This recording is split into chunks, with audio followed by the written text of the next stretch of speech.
الحمد لله رب العالمين والصلاة والسلام على سيد الأنبياء والمرسلين وعلى آله وصحبه أجمعين. أما بعد، أعوذ بالله من الشيطان الرجيم. بسم الله الرحمن الرحيم. ربنا اغفر لنا ولإخواننا الذين سبقونا بالإيمان ولا تجعل في قلوبنا غلا للذين آمنوا ربنا إنك رؤوف رحيم. صدق اللہ العظیم. بزرگان محترم، اگرچہ ہم یہاں 10 آدمی ہوتے ہیں، لیکن اس مسجد کی وساطت سے، اس مسجد کی توسل سے دور دور تک لوگ اپنے مکان میں دین کی باتوں سے فائدہ اٹھاتے ہیں، اور لوگ اپنی اپنی جگہوں پر کچھ دین کی باتیں سن لیا کرتے ہیں.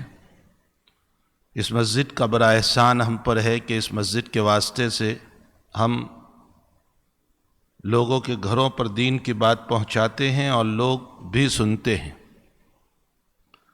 بلکہ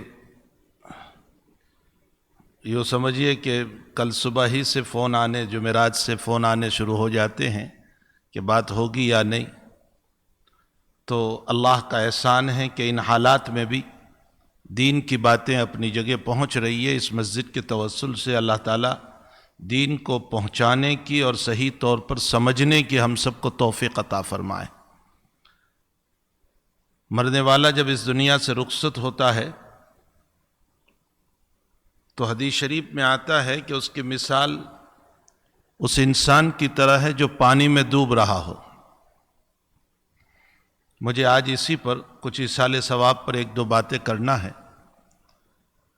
تو حدیث شریف میں آتا ہے کہ مرنے والا جب اس دنیا کے اندر عالم برزخ میں پہنچ جاتا ہے تو اس کی مثال نبی کریم صلی اللہ علیہ وسلم نے بیان فرمائی کہ ایسی ہے جیسے کوئی آدمی پانی میں گوتے لگا رہا ہو، ڈوب رہا ہو اور اس کو سہارے کی ضرورت ہوتی ہے،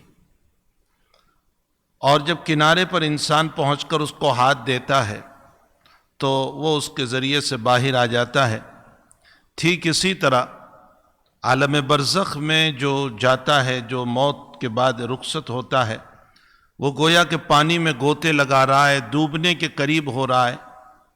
اور جب ہماری طرف سے ایصال ثواب ہوتا ہے، جو کچھ ہم پڑھ کر یا صدقے کے ذریعے سے، مال کے ذریعے سے یا نفلی عبادت کے ذریعے سے جو کچھ پہنچاتے ہیں، تو وہ ہمارے اس ایصال ثواب کی بنیاد پر کنارے پر آ جاتا ہے. حضرت شاہ عبدالعزیز صاحب محدث دہلوی رحمۃ اللہ علیہ بہت بڑی شخصیت گزری ہے. ان کا لقب ہی تھا محدث. بہت بڑی شخصیت ہے. انہوں نے قرآن کریم کے کچھ پاروں کی تفسیر لکھی ہے. اس میں لکھا ہے انہوں نے سورہ انشقاق کی تفسیر میں کہ جب عالم برزخ میں انسان پہنچتا ہے اور اس پر کوئی ایصال ثواب کرنے والا نہیں ہوتا، اور اس کے اپنے اعمال بھی ایسے نہیں ہوتے ہیں جو عالم برزخ میں اس کو بچائیں. عالم برزخ کا مطلب ہوتا ہے اس دنیا اور قیامت کے بیچ کی جو دنیا ہے، جو موت کے بعد کی جو دنیا ہے، اس کو عالم برزخ کہا جاتا ہے. اور ہمارا ایمان ہے کہ عذاب القبر حق، قبر کا عذاب حق ہے. یہ ہمارا عقیدہ، عقائدی مسائل میں سے ہے. تو حضرت شاہ عبدالعزیز صاحب رحمۃ اللہ علیہ فرماتے ہیں کہ جب انسان قبر میں جاتا ہے، عالم برزخ میں جاتا ہے، اور اس کو ایصال ثواب کرنے والا کوئی نہیں ہوتا، اور اس کے ساتھ ساتھ اس کے اپنے اعمال بھی ایسے نہیں ہوتے ہیں جو اس کے لیے باعث خیر و برکت بنے. ایک تو یہ ہے کہ انسان کے اپنے اعمال، جیسے نماز لے کر گیا، روزے لے کر گیا، زکوٰۃ لے کر گیا، حج لے کر گیا، اچھے اخلاق لے کر گیا، اچھے کیریکٹر لے کر گیا، اچھی زندگی لے کر گیا، وہ بھی اس کے لیے باعث ثواب ہو جاتا ہے.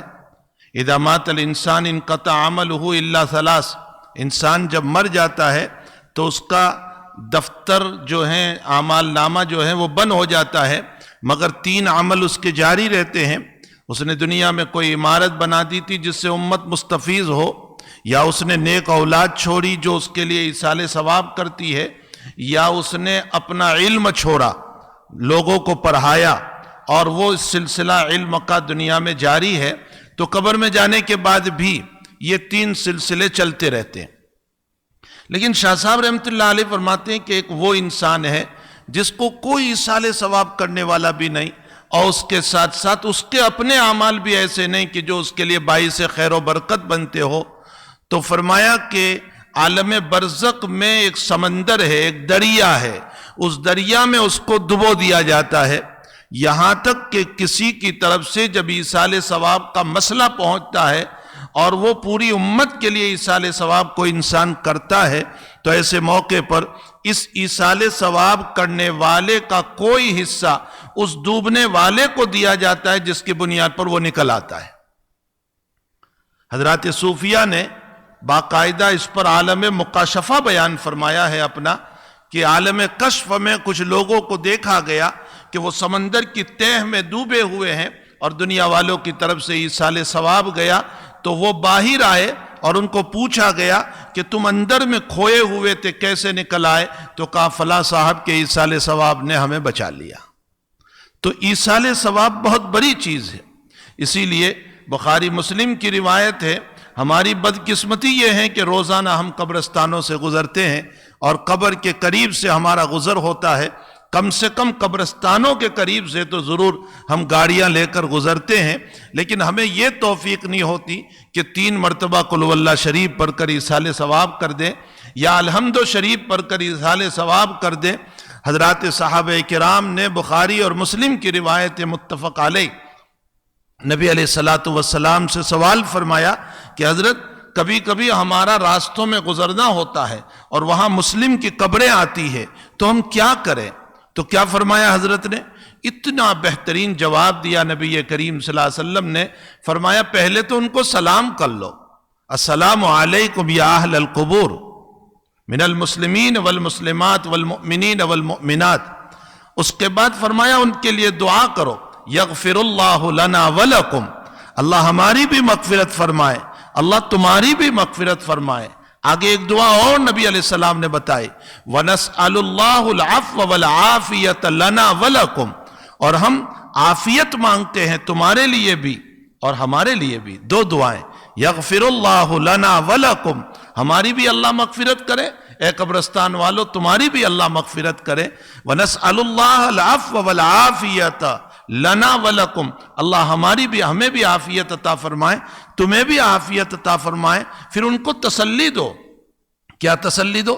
انتم لنا سلف ونحن اثر، اثر کا معنی پیچھے آنے والا، اسی لیے حدیث شریف کو اثر اس لیے کہا گیا ہے کہ اللہ کے حبیب پاک صلی اللہ علیہ وسلم تو تشریف لے گئے، لیکن آپ کی روایات پیچھے رہ گئی، آپ کی روایات دنیا میں رہ گئی، اس لیے حدیث شریف کو اثر بھی کہا گیا، آثار بھی کہا گیا۔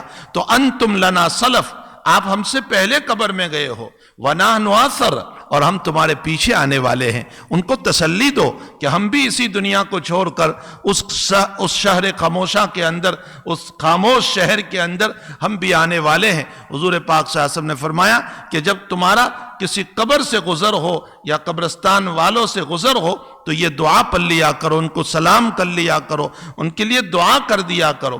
اور پھر ہمارا اپنا معمول بھی یہ ہونا چاہیے کہ ہم کچھ ایصال ثواب کریں۔ بعض علماء نے لکھا ہے کہ اگر کوئی اپنی میت کو خواب میں دیکھنا چاہتا ہے، اپنے مرحوم کو خواب میں دیکھنا چاہتا ہے کہ اس کی کیفیت کیا ہے، اس کے حالات کیا ہے، تو لکھا ہے کہ عشاء کی نماز سکون کے ساتھ پڑھیں، اطمینان کے ساتھ پڑھیں، اور سکون اور اطمینان کے ساتھ پڑھنے کے بعد پھر اس کے بعد 4 رکعت نماز پڑھیں۔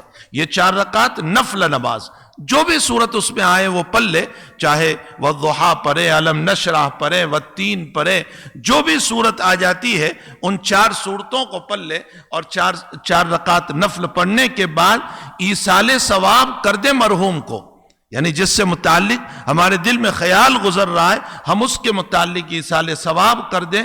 فرمایا یہ عمل معمول کے ساتھ بناؤ، روزانہ 4 رکعت ایصال ثواب کا، کچھ دن نہیں گزریں گے کہ آپ اپنی اس میت کو اس کیفیت کے ساتھ دیکھو گے جس کیفیت میں اس عالم میں رکھا ہوا ہے، جس کیفیت وہ اس دنیا سے جانے کے بعد رکھا ہوا ہے، اس کی روح کا جو پوزیشن ہے، اس کا جو مقام ہے اس عالم کے اندر، اس پوزیشن کو آپ دیکھ لو گے۔ اگر تسلسل کے ساتھ یہ عمل کر کے 4 رکعت نفل پڑھ کے ان کے لیے ایصال ثواب کیا جائے، پھر ہمیں چاہیے کہ ایصال ثواب میں ہمارے بزرگوں نے، حضرات صحابہ کرام نے، تابعین نے لکھا ہے کہ صرف مخصوص طور پر ہی کسی ایک کو ایصال ثواب کرنا یہ بھی اپنی جگہ جائز ہے، کوئی اشکال نہیں۔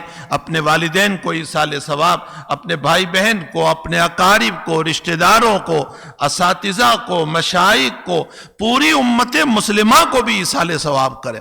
ہمارے مفسرین میں ایک عظیم المرتبت مفسر ملتے ہیں، علامہ رازی رحمۃ اللہ علیہ، مشہور ہے فخر الدین رازی رحمۃ اللہ علیہ، جن کی تفسیر کا نام ہے مفاتیح الغیب، لیکن مشہور ہے تفسیر رازی سے۔ یہ ایک عجیب و غریب شخصیت ہے، عجیب و غریب ان کی تفسیر ہے۔ انہوں نے جب اپنی تفسیر کو مکمل کیا تو ان کے حالات میں لکھا ہے کہ اذا کملت تفسیر، جب انہوں نے تفسیر کو مکمل فرمایا تو اخیر میں انہوں نے دعا کی، اے اللہ میری اس تفسیر کو میں ایصال ثواب کرتا ہوں ان لوگوں کے نام پر جن کے لیے ایصال ثواب کرنے والا کوئی نہیں ہے۔ کتنی بڑی دعا ہے، کتنی بڑی تفسیر ہے۔ جب انہوں نے تفسیر شروع کرنے کا ارادہ کیا تھا تب وہ یہ کہتے تھے کہ اگر میں تفسیر شروع کروں تو بسم اللہ پر 10,000 مسائل لکھوں گا، صرف بسم اللہ پر۔ آپ انداز لگائیں کہ اللہ تعالیٰ نے کتنا علم ان کو دیا ہوگا۔ تو عجیب و غریب شخصیت ہے، آپ نے جو تفسیر لکھی، فرمایا کہ اے اللہ میری اس تفسیر کا میں ایصال ثواب کرتا ہوں ان لوگوں کے نام جن کے لیے کوئی ایصال ثواب کرنے والا نہیں ہے، اور ان کے اپنے اعمال بھی ایسے نہیں ہیں جو ان کو عالم برزخ میں، عالم قبر میں ان کو بچا سکے، میں ان کے نام ایصال ثواب کرتا ہوں۔ لکھا ہے کہ ان کا یہ بڑے دل سے ایصال ثواب کرنا، وسعت قلبی کے ساتھ ایصال ثواب کرنا، بڑے ظرف کے ساتھ، اس کے لیے بھی بڑا دل چاہیے۔ آج تو لوگ کوئی کتاب لکھتا ہے تو مخصوص میرے ہی والدین، مخصوص میرا فلاں شیخ، مخصوص میرا فلاں استاذ۔ یہاں حضرت نے اتنی بڑی تفصیل لکھ کر کے ان لوگوں کے نام ایصال ثواب کیا جن کے لیے کوئی ایصال ثواب، امت میں ایسے بھی لوگ ہیں جن کے لیے کوئی ایصال ثواب کرنے والا نہیں ہوتا ہے، ان کی اولاد نہیں ہوتی، یا اولاد تھی اور آوارہ ہو گئی، بیکار ہو گئی، عبث ہو گئی، ان کے نام پر کوئی ایصال ثواب کرنے والا نہیں ہوتا ہے، اور اپنے اعمال بھی ایسے نہیں ہوتے ہیں جو ان کو عالم برزخ میں بچا سکے۔ آپ نے نام سنا ہوگا مالک ابن دینار رحمت اللہ علیہ، جن کی پچھلی زندگی جو ہے وہ بہت خراب تھی، عیاشی کی تھی، لوٹ مار کی تھی، اور نہ معلوم کیسی زندگی ان کی تھی۔ انہوں نے ایک خواب دیکھا تھا، اور وہ خواب یہ تھا کہ ان کے پیچھے ایک بہت بڑا اژدہا دوڑ رہا ہے، بہت بڑا اژدہا جو ان کے پیچھے دوڑ رہا ہے، اور وہ بھاگ رہے ہیں۔ راستے میں ایک ضعیف آدمی ملا، اور وہ حضرت کہنے لگے مالک ابن دینار اس ضعیف سے کہ مجھے بچا لے۔ تو وہ ضعیف کہنے لگا کہ میں نہیں بچا سکتا ہوں، میری کمزوری ہے، میں ضعیف ہوں، میرے اندر وہ قوت و طاقت نہیں ہے کہ میں بچا سکوں۔ دوڑتے رہے۔ اس کے بعد اس ضعیف نے کہا کہ اس پہاڑ کے پیچھے کچھ لوگ رہتے ہیں، اگر تیری بھی کوئی امانت، تیری اولاد نابالغی کی حالت میں مر گئی ہو تو اس پہاڑ کے پیچھے ہیں، وہ تجھے بچائے گی۔ وہ دوڑتے دوڑتے وہاں گئے اور آواز دی اپنی بیٹی کو جو قبل البلوغ، بلوغ سے پہلے انتقال کر چکے تھی، اس کو آواز دی، وہ دوڑی ہوئی آئی اور اپنے باپ کو لپٹ گئی تو کہا بیٹی یہ اژدہا میرے پیچھے دوڑ رہا ہے، مجھے بچا لے۔ تو بیٹی نے یوں اشارہ کیا، وہ اژدہا چلا گیا۔ پھر اس بیٹی نے ایک آیت پڑھی، الم یأن للذین آمنوا ان تخشع قلوبہم لذکر اللہ۔ بڑھاپا ہو گیا، داڑھی سفید ہو گئی، چہروں پر نلکیاں پڑنے لگی، ابھی وہ وقت نہیں آیا کہ تم اللہ سے ڈرو۔ ان تخشع قلوبہم لذکر اللہ، اسی لیے اللہ کے نبی علیہ السلام نے فرمایا کہ 3 گناہ کبیرہ ہے، لیکن 3 شخصیتوں کے لیے اکبر الکبائر ہے، یعنی کبیرہ میں بھی بہت بڑا، کبیرہ تو ہے، کبیرہ میں بہت بڑا۔ وہ 3 گناہ کون سے ہیں؟ مسلم شریف کتاب الایمان کی روایت ہے، بادشاہ ہو کر جھوٹ بولے۔ تجھے جھوٹ بولنے کی کیا ضرورت تھی؟ تجھے کون مار ڈالتا تھا سچ بولتا تو بادشاہ ہے، گھر کا بڑا ہے، تو جھوٹ کیوں بولا؟ اس پر اس کو ڈبل گناہ ہوتا ہے۔ نمبر 2، برا ہو کر زنا میں مبتلا ہو، برا ہو کر قبر میں جا رہا ہے، چہرے پر داڑھی سفید ہو گئی ہے، نلکیاں پڑ گئی ہے اور اندر سے نفس جوان ہو رہا ہے، فرمایا اس کو ڈبل گناہ ہوا کرتا ہے۔ اور ایک وہ انسان جس نے اپنے پڑوسی کی عورت کے ساتھ غلط کام کیا، زنا ویسے بھی نفس سے زنا بدترین ہے، لیکن پڑوسن کے ساتھ کرنا یہ اکبر القبائر ہے۔ اس لیے اکبر القبائر ہے میرے بھائیوں کہ حقیقت یہ ہے پڑوسی نے تجھ پر اعتماد کیا تھا، جس نے اعتماد کیا تھا اسی کا گھر مارا تو نے۔ تو الم یان للذین آمنوا ان تخشع قلوبہم لذکر اللہ، ابھی وہ دن نہیں آیا، ڈر جائیں۔ صبح اٹھے مالک ابن دینار معبر سے تعبیر پوچھی، فرمایا وہ اژدہا تیرے برے اعمال تھے اور وہ جو ضعیف تھا وہ تیرے نیک عمل تھے، اتنے کمزور تھے کہ تجھے بچا نہ سکے، اور وہ بیٹی نے تجھ کو بچا لیا، وہ تیری مرحومہ بیٹی قبل البلوغ، بلوغ سے پہلے جو مری وہ ہیں۔ معلوم یہ ہوتا ہے کہ اعمال کا ضعف اور کمزوری جو ہے وہ انسان کو پھر بچا نہیں پاتی۔ اس لیے ہمیں چاہیے کہ ہم ساری امت کے لیے دعائیں کریں، ایصال ثواب کریں۔ اب ہم جب دعا کرتے ہیں تو چلو مان لو ہمارے تو مختصر سے جملے ہوتے ہیں، اللہ پوری امت کی مغفرت فرما، پوری امت کو معاف فرما، اللہ میں نے 3 مرتبہ قل ہو اللہ شریف پڑھا، الحمد شریف پڑھا، اللہ ان کا ایصال ثواب کر دے، میں نے $10 دیے ہیں، اللہ پوری امت کے مسلمانوں کو ایصال ثواب۔ کتنا معمولی سا مسئلہ ہے، معمولی سا، لیکن ہم معمولی سمجھتے ہیں۔ یہ قبر میں سوئے ہوئے کو پوچھو کہ ڈوبتے ہوئے کو نکالنے کا ذریعہ بن جاتا ہے، اندر سے جو اندر میں جو ہے نا اس کو نکالنے کا ذریعہ بن جاتا ہے، کتنا بڑا عمل ہے۔ اسی لیے میں نے قرآن کریم کی آیت تلاوت کی، بس اس آیت کا میں ترجمہ کر دیتا ہوں۔ حق تعالی جل شانہ نے ہمیں ایک دعا تلقین فرمائی، میں اس کا ترجمہ کر دیتا ہوں۔ ربنا اغفر لنا، اے اللہ میری مغفرت فرما، ہماری مغفرت، وَلِإِخْوَانِنَا الَّذِينَ سَبَقُونَا بِالْإِيمَانِ، اور ان سارے لوگوں کی مغفرت فرما جو ایمان کے ساتھ دنیا سے روانہ ہو گئے۔ سبقونا، دیکھو قرآن ہم کو کہہ رہا ہے سارے لوگوں کے لیے دعا کرو، کیا بگڑ جائے گا میرا، میں پوری امت کے لیے دعا کروں تو۔ سبقونا بالایمان، تیسری نصیحت اللہ اس آیت پہ کر رہا ہے، ربنا اغفر لنا ولاخواننا الذین سبقونا بالایمان ولا تجعل فی قلوبنا غلا للذین آمنوا، اے اللہ مومنوں کے باب میں میرے دل سے کینے کو نکال دے۔ اللہ جل شانہ ہم تمام کو اپنے مرحوموں کی ایصال ثواب کی توفیق عطا فرمائے، ان کی مغفرت فرمائے، ان کے درجات کو بلند فرمائے، ان کو معافی عطا فرمائے، حسنات کرنے کی ہمیں توفیق عطا فرمائے۔ وصلی اللہ علی النبی الکریم برحمتک یا ارحم الراحمین۔